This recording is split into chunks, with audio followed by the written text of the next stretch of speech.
Hey there YouTube, this is Mr. Budge. I know it's been quite some time. I've been on a bit of a hiatus preparing for regionals and things like that. So my regionals in Newark, New Jersey have just passed. Didn't do so hot. So my team got 37th place out of a little over 100. So nay, hey, is what it is. So I thought I'd take a bit of a break, come back, refresh myself for the upcoming fall meta. So today I'm doing a retake on the deck profile. I got some new pieces, new working gears and stuff for this deck. So you can tell by the title of the video or what you see in front of you, this is a premium Altmile build. So I kind of tweaked the grade 2 ratio a little bit more. It's not as what you guys have seen in the past. Stride zone basically the same, but the inner workings of the deck of the grade 2s precisely have changed. So we're going to do a quick rundown, tell you why I chose the new grade 2s that I'm playing, what benefits they give to the deck, and things like that. So we're going to move the G zone out of the way for right now because nothing really much will change in there. As always, before we're running 4 copies of Aerial Divine Knight Altmile. For those who don't know, Aerial has 2 different skills. First skill is constant. As long as you don't have any face-up damage, all of your grade 2s get 5k shield plus 10k power, and then if you have an Altmile in your soul, they all get an additional crit. His second skill is Act. You can once per turn Soul Blast 1, Counter Blast 1, retrieve a grade 2 from the deck and 1 from the drop zone. That way you can replenish your board every single time. The next grade 3 we're running is 4 copies of Blue Sky Knight Altmile. This is only for name and name and function. Sometimes you do call him down. He is a 28k beater on his own. We usually don't ever want to run him as the Vanguard, but that will change once History Collection drops, and we're changing him out for the G variant of this card. But for right now, for those who don't know, Vanguard, Rearguard, if you don't have any face-up damage constant, he gets 15k power. And then Act once per turn on Vanguard Circle, Counter Blast 1, discard a card, search your deck for up to 2 grade 2s, and add them to your hand. So before we got Aerial, the original game plan was to get grade 2s in your hand, call them on board, do shenanigans. But that was original. So we're going to jump right into the bread and butter, the grade 2s of the deck. We're playing 3 copies of Counter Offensive Knight Solomon. He is your #1 ride target. He allows you to, when placed on the Vanguard Circle, check top 7 for an Altmile and call it to Rearguard. His other skill is the reason why we do that. On Vanguard or Rearguard, when he attacks, you can Soul Blast 1, bounce a card in a different column back to the hand. So the Altmile that you just called, you can get it right back to your hand. That way, your next turn, you can ride the proper Altmile that you're looking for. A new member to the cast is Knight of Instant Flash, Cadathel. Cadathel is basically our new Knight of Twin Swords. They could have just made a V or a Knight of Twin Swords and gave it the exact same skill as Cadathel. I don't know why they did that. Maybe somewhere down the line we'll get an Knight of Twin Swords that allows us to Soul Blast when boosted to do something. Here's hoping, allowing us to get back that multi-attack. But Cadathel's skill is on Vanguard or Rearguard once per turn. When he is boosted, you can Counter Blast 1 Superior, call it grade 2 from the deck. Same as Knight of Twin Sword. But his other skill is that during your ride phase, you can discard this card, search the top 5 of your deck for a grade 2 or less card and add it to your hand. So even if you already have a grade 2 in your hand, you can still activate this ride skill. And the good thing about this card is if you have multiple of Cadathel, you can do all of their skills at the same time and perform the same skill over and over again, just plussing to your hand. Next, as in all my other Altmile videos, Witch of Moon Rapids Rubina. She's just an all-around good fodder engine. When plays, Counter Blast 1, card from your hand goes to the soul. Most likely it's going to be one of your Altmiles. That way, solidifying the grade 3 skill ahead of time and draw 1 card. So it's a 1-for-1 trade-off for a Counter Blast. The newest member of the cast, like Cadathel, is Mage of Alteraction Turnar. Turnar here is similar to Cadathel, where they both need to be boosted to do something, but her skill is when she's boosted, at the end of the battle, she was boosted. If you have 3 or more face-down cards in your damage zone, you may shove her into soul and counter-charge 1.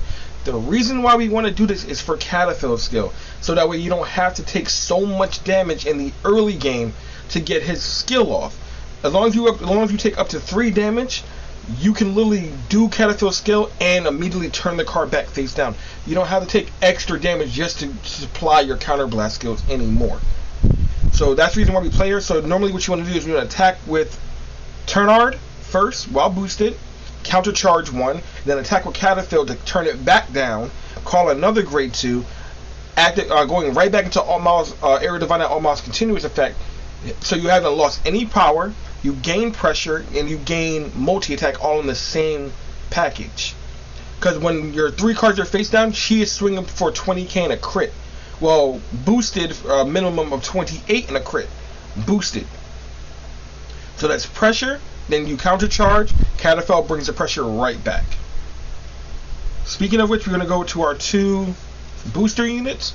As always, Starlight Violinist at 2. When there's no face-up cards in the damage zone, all your grade 2s get intercept from the back row, and they can boost. And Divine Sister Lucky Shot. Her effect is as long as you have a grade 3 in your soul. As long as you have a grade 3 in your soul, she gets plus 5k power and boost. So she is a 15k booster on her own, but under Altmile, she's a 25k booster on her own. Magic numbers. So as you can see, we have a very even matching of V-era cards and overdress cards to help us get to where we want to get. That is the bread and butter of the grade 2s. So we're going to go right into the grade 1s. Not much has changed inside of the grade 1s nor the grade 0s, but this is indeed a deck profile. So of course we're playing 4 copies of our grade 3 searcher, Laurel Knight Sisyphus. So on place Vanguard or Rearguard from hand. Look at the top 5 cards of your deck. Look for a grade 3 added to your hand. If you do, discard a card. On Rearguard, no face-up damage. He gets plus 5k power. Rearguard or Vanguard, sorry. Then we're also still playing 4 copies of Flourishing Knight Edith. When placed, Soul Blast 1. Look at the top 7 cards of your deck for an Altmile. Place the Altmile in her column. When she boosts at grade 3, you may move that grade 3 to the soul, and if you do, bounce herself back to the hand. So that way she can keep being used and adding guard value to your hand. And we also play 1 copy of Elementaro Sanctitude. This is just an extra perfect guard to get around those pesky guard restricts. So now we're going to go into our starter. Of course, always is Blinking Knight Milius as our starter. 1 over trigger, the world premiere. Does the exact same thing. 3 draw PGs. 4 going back to deck stand triggers, because we want to try to do a multi-attack as many ways as possible, so hitting a standoff or a draw check does matter. Her effect is GB1, 1 place, give 2 units plus 3k power, shuffle her back to the deck. It is not a hard once per turn. 4 Heal Guardians. These will be changed to the heal, the effect heals that allow you to countercharge and soul charge, because we don't really want to countercharge too much, but we do lack in soul in this deck, so having the ability to just filter out soul does matter in the long run. And 4 stride crit. Our Vanguard Altmile is already giving our units in the front row plus crits, but having this a little bit more does matter. You don't want to go too heavy with the crits because you don't really need them, because basically you're already going to be swinging for 2 crits for every attack. Draws are just to get her more hand. Stands I went over. Heal triggers are just heal triggers until History Collection. Then we can just switch it over. The over trigger, for obvious reasons, I will be changing this out to the red Cray Elemental heal over trigger, just because I'd rather have a unit swing twice with 3 damage. But that's basically the bread and butter of the deck. Quick look at the stride zone real quick. We're still playing 2 copies of Crystal Luster Dragon, because why not? It is our best stride for the clan. We are playing 2 copies of Godblade for the History Collection. When it does come out, this accelerates the deck way faster. So the problem with Crystal Luster is that you have to wait to GB3 to get the full benefit of his skill to really lock out your opponent from guarding. But with Godblade, if you're going first, you stride into Godblade, immediately go GB2, gain 2 Force 2 markers, and then when you go to your next turn and you go to your Crystal Luster play, it's already at full force. That way your opponent cannot guard, because they haven't had the time to accumulate the resources they need to guard your 3 waves or 4 waves of attacking with crits, and if you hit a stand trigger, 5 or 6 waves of crits. So having Godblade in the deck just accelerates the deck so much faster. We played 2 copies of Holy Dragon, Luminous Hope Dragon. This is for when we get damage denied. If you can't countercharge for whatever reason, and we have no ways of playing, this is just a way to A, crit pressure, B, get a card on board, and C, it doesn't need a counter blast to do its skill, nor a soul blast. So Luminous Hope says, act, turn a copy of itself face over. It gets plus 10k for each copy of itself face up in the G zone. And then if there are 2 or more Brave units face up in the G zone, when he attacks, he makes a Superior Call a grade 2. If there are 3 or more, he gets a crit. So you may be wondering, well, what other Brave units we're playing? We play 4 copies of Divine Knight of Rainbow Bacard Clotennis.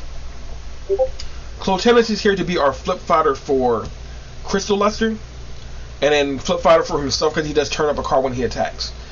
Clotennis is effective if you have a full board and you're in Brave state, he'll gain plus 10k in a crit.